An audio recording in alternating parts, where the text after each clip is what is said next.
welcome everybody to the Cover 3 Deep Raiders podcast with Dwayne Douglas here, and we are with Drew Gier of the Rock Pile Report. They cover the Bills, that Bills Mafia. They're in Vegas, so watch out now. Watch out now. It could be a high-scoring affair on the Strip. Drew, how you doing today? Not too bad, not too bad. How you guys? We're all right. We're all right. Last week is behind us now. We got to go on to the next opponent. So we'll see what happens as far as that goes. Can I just talk to you real quick? People are surprised, or people are pleasantly surprised at the maturation of your quarterback, Josh Allen. He has been phenomenal in every way this year. What's the biggest reason why he is playing at this level? I think I read something like the last I forgot the number of games, but he's like 33 touchdowns and 3 interceptions or something like that. Something ridiculous. He's playing like MVP level type football. Well, here's the thing. Year over year, he's gotten better. When he started in this league, he was just a gunslinger who had no accuracy, and he really didn't have a feel for how to play quarterback from the pocket. Last year, you saw some maturation in that, where he was learning how to throw from the pocket, but he became more accurate in the intermediate levels of the field. 5 to 10 yards. He became much more accurate when he got better wide receivers, but he still couldn't hit a deep ball to save his life because his accuracy was still suspect. And everyone said, you can't take an inaccurate quarterback and make them accurate. Well, they went out and got a little, just a tiny bit more talent. You might know the guy, Stephon Diggs. They went out and got this guy who was specifically going to help Josh Allen get better in that one regard, which is throwing that 10 to 20-yard pass. And instead, what you saw was a quarterback who clearly took his time in this offseason and devoted it to learning how to become more accurate from the pocket. And that biggest example of that, last week against the Rams, he threw for 220 yards and 4 touchdowns from the pocket, not on the run, not bootlegging out on some gimmicky kind of play action, from the pocket passing. And because he spent so much time working on that this offseason with Stephon Diggs, you're seeing it translate to success in the field. No question about it. And especially when I see pass rushers actually get through to him, he's like a young Roethlisberger or a young Cam Newton. He's just really hard to bring down. You hope that nothing ever, like injury or nothing like that happens. But his head, you can see on his head is still downfield as he's getting rid of defenders. And you guys are doing a great job doing that. And can you talk about Diggs? I mean, Minnesota made it almost seem like he was a little bit of a problem child or a malcontent, I think. And then, maybe they chose him over the quarterback, and you see where the Vikings are right now. They're not looking too good. Oh. I mean, the best thing was the memes that came out, the Leonardo DiCaprio sarcastic memes. There was a meme going around about how Stephon Diggs, when we played the Miami Dolphins, he put up 153 yards receiving, and that was more than every wide receiver on the Vikings team. It's one of the things that he's brought to this team is a level of physicality, and I want to say fight, to our wide receiver core. He plays wide receiver like a guy. It's like he thinks he's a tight end. He thinks he can go body up any defensive back. He thinks if you try to match up with him physically, he's going to turn it into a fist fight for 4 quarters. Yep. And then one of the things that we're seeing translate to success, he's got 28 targets and 20 receptions. He's averaging 20 yards per touch. 20 yards per touch. Terrifying for defensive backs. Terrifying. That's terrifying. That's terrifying. So he's balling. He's balling, and I think he definitely.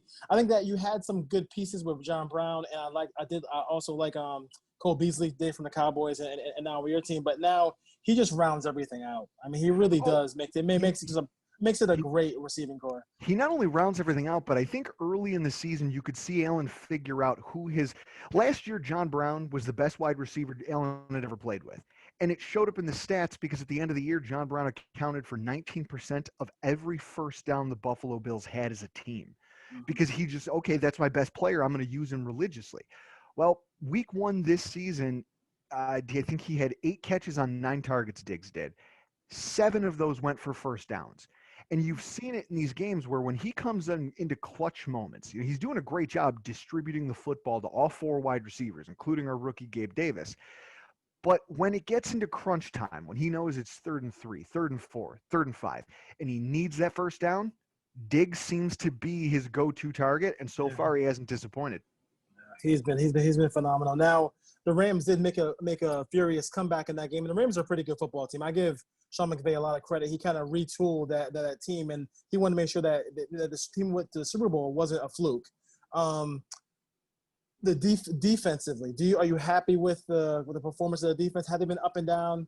Do you think that because we are living in a no OTA, no real offseason, maybe the second half of the season the Bills will get back to that defense that everybody loves? We have to hope. One of the problems of the Buffalo Bills this year, we had defensive tackle Star Lotulelei opt out. Yes. During that opt-out window.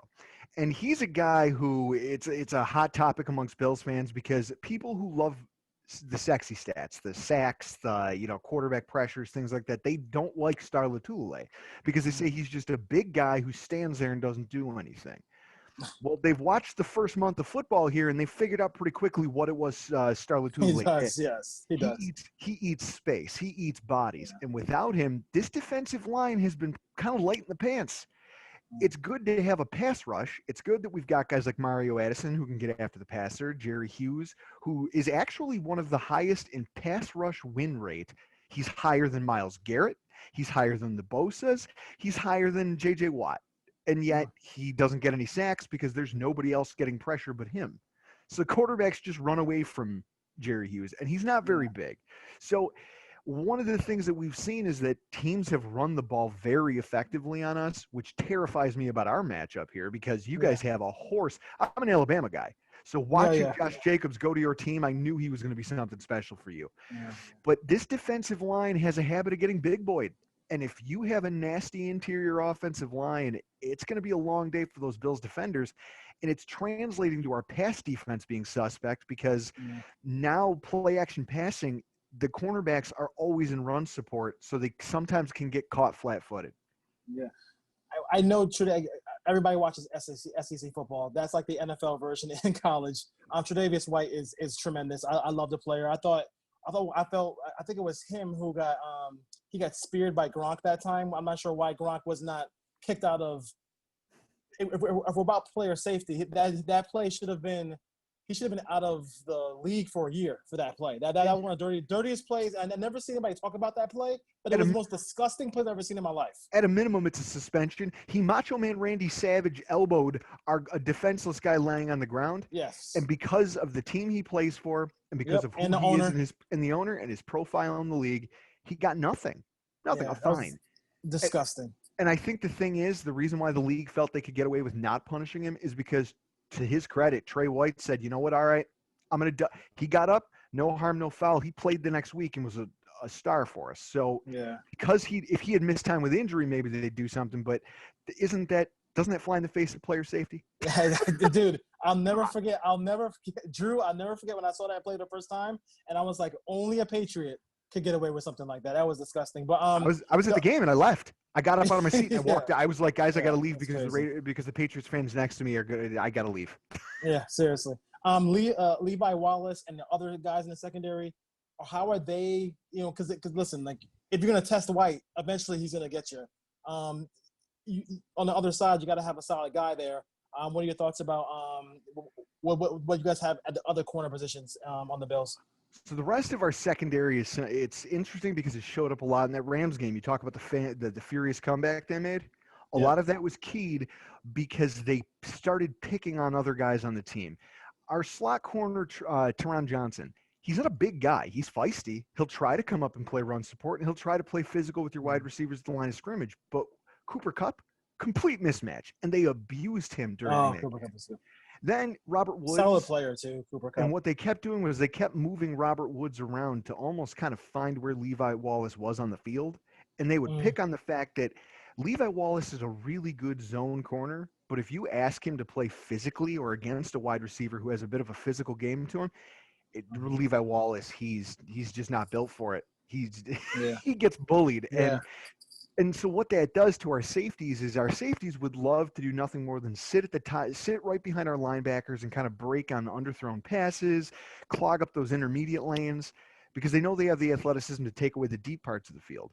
The problem with the way they've been playing so far this year is they're so concerned with trying to give support to guys like Wallace, guys like Johnson, that they're opening up a lot of things. I mean, a lot of times Trey White's in single coverage. He doesn't have a whole lot of help. And it almost burned us in the Dolphins game because he got beat up by that Devontae Parker for a couple nice gains. So I'd say if I'm the Raiders, I wouldn't be afraid to throw as long as you can figure out a way to get one of your best receivers, which it looks like it's going to be Hunter Renfrow. Is probably the most talented guy you guys are going to have healthy. Find a way to get it's going to be a mismatch of him on Teron Johnson and Levi Wallace. And I think that as long as they can get creative and find some ways to get him on those two players, you're going to have opportunities. So how have the Bills defense covered tight ends this year? I'm asking for a friend. Well, it depends on when they're healthy because where we're healthy. Because Waller's kind of hungry after last week. Oh, I can only imagine. So when we played Miami, Mike Gesicki had a day. He underrated player. He looked like baby Gronk playing us in that game. Yeah. But we were also playing a rookie linebacker and this guy, A.J. Klein, who, not for nothing, I would trust you out there in pass coverage before I trusted that guy. Former Panther, I'm not a fan of A.J. Klein. So when you're talking about this guy and what our linebacker core is because I think Tremaine Edmonds is trying to play through a shoulder injury. He really is. He's trying to tough it out, but you can see that he's not as physical a player as he used to be. Matt Milano has speed, but he doesn't have size. Between the two of them, when they're both at their A game, they can take away the seams, and it makes it very hard for tight ends to get yardage on this team. But with that said, it seems like Edmonds is he's gun shy when it comes to laying a good tackle, and Milano just has a size discrepancy against any tight end in the NFL. So if there's hay to be made, I'd err on the side of trying to attack Milano at this point and just seeing – because I think with the lack of weapons you guys are going into Sunday with, they're probably going to try to spy a safety on him just to make sure he can't do a ton of damage. Yeah. But there's still going to be plays there to be made against our linebackers, even though they are very good in coverage. Yeah. I think for you guys in this ball game, I love Trayvon Mullen. She's been a very good corner all year. Arnett was playing okay, but then he hurt his hands. He's going to be out for 6 to 8 weeks. So I'm worried about the pass game, no question about it. And if you guys get anything going with Singletary, is Moss going to play or is he out? I guess he's going to be a game time decision. Last week they said he missed the game with a toe injury, which always worries me because when you see that stuff, I mean, we've watched turf toe take guys out for an entire year. So I saw with Darren McFadden. Yeah, exactly. Yeah. So it's one of those things where you know that something that small can absolutely derail a guy's season. Yeah. So at this point, I almost feel like the team might just err on the side of caution, hoping that their passing game can carry enough of the load that TJ Yeldon, I mean, he's going to be our number 2. TJ Yeldon, our GM actually said this offseason before free agency that he thought TJ Yeldon could be a 3-down back in this league. And I remember when I heard it, I was drinking a beer and I spit it out all over my laptop and had to clean it. I was like, what did he just say? But the thing about it, is he trolling us, dude?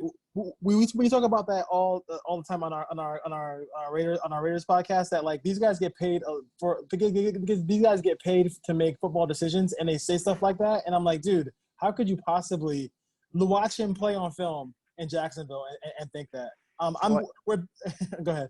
Well, no, I was going to ask because the run, in our podcast, I had it as one of our keys to victory was trying to establish the run because your guys' numbers against the run haven't been great.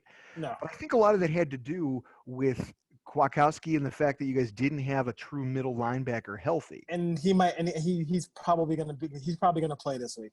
All right. So that changes the dynamic there. I think that's big for the Bills. I think for us to come out of this thing handily, it's gonna take running the football and some balance. Some balance, and with our depleted backfield, I think it's gonna be interesting. Yeah, see what happens there as well. Really quick, AJ Esponza, Ed Oliver, how are those guys doing? I know going through drafts. These are some of the guys where I thought maybe I want the Raiders to probably pick up to see to get some defensive line help. What are your thoughts about their gear in 2020?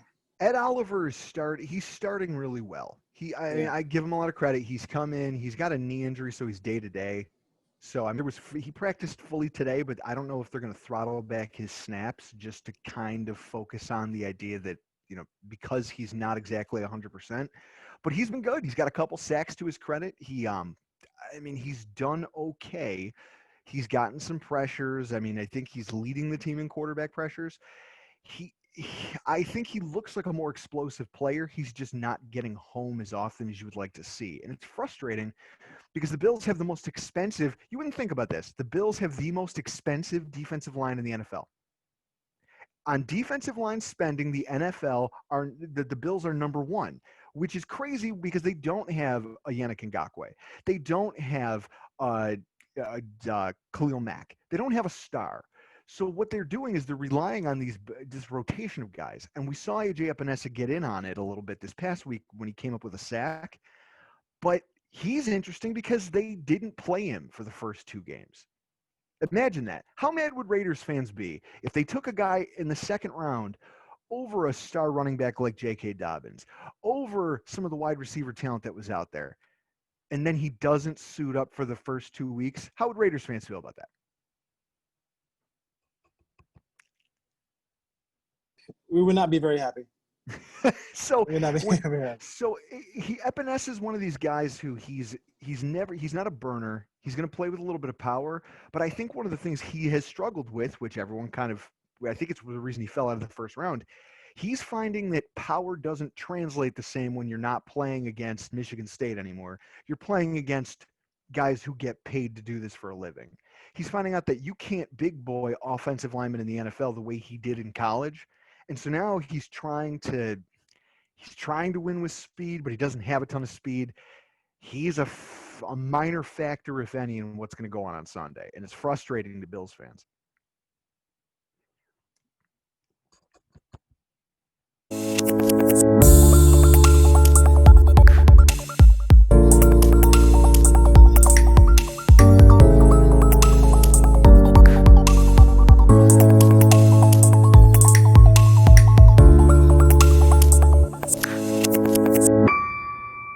Rock Power Report, the Mafia comes to the Raider Nation. Should be an interesting game. And it's funny, you mentioned that you guys have the most expensive defensive line. We have the most expensive offensive line. Unfortunately, Mr. Trent Brown does not care to participate in that. So he'll take his $21 million and go somewhere else next year. But he is definitely he has a calf injury that I think everybody feels in the Raider Nation that he could, should be playing. That's got it. This is hilarious. That's true. This is hilarious that we're going to put cap expenditure against cap expenditure, and I bet you if you ask both of our fan bases, neither one really feels like they're getting their money's worth, do they? No, I mean, listen, I love our center. I love Rodney Hudson to death. I think he's one of the best in the league. But I mean, as far as and Colton Miller, who everybody wanted Derwin James over him in that draft, be very fan, but he has been fantastic. He has grown into be a left corner, a left tackle who has just been lights out over there. So I can't complain at all. But the Trent Brown experiment is maybe we should not get another Brown ever because Tim was the last one who was good, right? Oh my God! no more Antonio, no more Trent. I'm over here. Oh my God, Antonio Brown. I forgot he was a Raider for like 5 minutes. 5 minutes. Unbelievable. 5 minutes. Unbelievable. And our entire rookie class is injured, not playing. So that's always fun. Isn't it like no Arnett? Yeah, no Arnett, no Ruggs, no Brian Edwards, no Taylor Muse, and Amik Robinson from Louisiana Tech is probably the last one. I'm scared to play him. He might turn ACL. Jesus.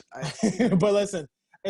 My goal for the Raiders is to get to that bye week, and if they get to bye week 3 and 2, then that's all I can ask for. Hopefully they get better, get healthier as the season goes on, and make a playoff run.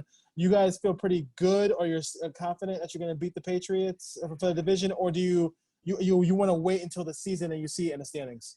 I'm not going to lie to you. I feel like I can call my shot right now. I think the Patriots are. I think the Patriots are a beatable football team. Think about this: the team that played you guys last week. That game, when you look at the box score, it was a lot closer than that final score says it was. The Raiders, and there was a lot of self-inflicted wounds by the Raiders that kind of gave that game to the New England Patriots. I know that statement probably won't sit well with some of your listeners, but here's what I'll say. You're watching a quarterback in Cam Newton. Everyone said, oh, no. When he was first signed there, every analyst out there said, that's it. Patriots, okay, they're back on top. They're the favorites. They're this, they're that. Outside of playing the Seahawks, who right now have like a JV high school team playing secondary for them because of all the injuries they've had, Cam Newton hasn't thrown over 200 yards. He has one game, and it was against backups. When he had to play a real NFL secondary, he cannot throw over 200 yards, both because of his own talent and the lack of wide receiving talent of that team. They don't scare me. They just don't. Yeah. I mean, Edelman, he had one catch last week, and they were trying to get him the ball. No question about it. And I think this week you'll see the Chiefs do the same thing to Cam that they did to Lamar Jackson last week. They're gonna shut him down pretty easily. Oh, absolutely. All right, man. Listen, I used to live in Connecticut, and I hate the Patriots. Probably as much as you do. So Yes. I moved out to California. So listen, I wish you after Sunday. I wish you guys all the luck in the world, man. I know I've always rooted for the Bills since Super Bowl all those years. So I wish you guys all the luck in the world, man. And if it makes you feel good, if it makes you feel any better, my producer is still convinced on his pre-draft take that Derek Carr is a quote-unquote elite quarterback. Make of that what you will, but he constantly reminds me that Derek Carr is elite. I just, the biggest thing about Carr, and you see him right behind me. But I think the biggest thing for me is I think there was some magic between him and Bill Musgrave. I mean, when they were together, I mean, it was like they were going. I mean, it seemed like it was just magic. It wasn't like this whole like the check down thing that everybody criticized him for. And now, I mean, he can't get flankers to be healthy. Last 2 years, I mean, we had Tyrell Williams gets hurt. I mean, Henry Ruggs gets hurt. Brian Edwards gets hurt. I mean, it's amazing how many. It's crazy how many wide receivers he's going through. Well, I saw a joke from a Raiders fan on Twitter today that he asked the question. He goes, when they built the Legion Stadium, did they do it over an Indian burial ground? Because that's the only way to explain all these injuries. It's crazy. It's crazy. And then, not to mention, we have the worst defensive coordinator in the face of the world, in the face of the free world. Paul Gunter basically, lived off of Marvin Lewis, and he got paid for it. So it's crazy. All right, brother, man. Take care. We'll see you next time. Later. Yeah.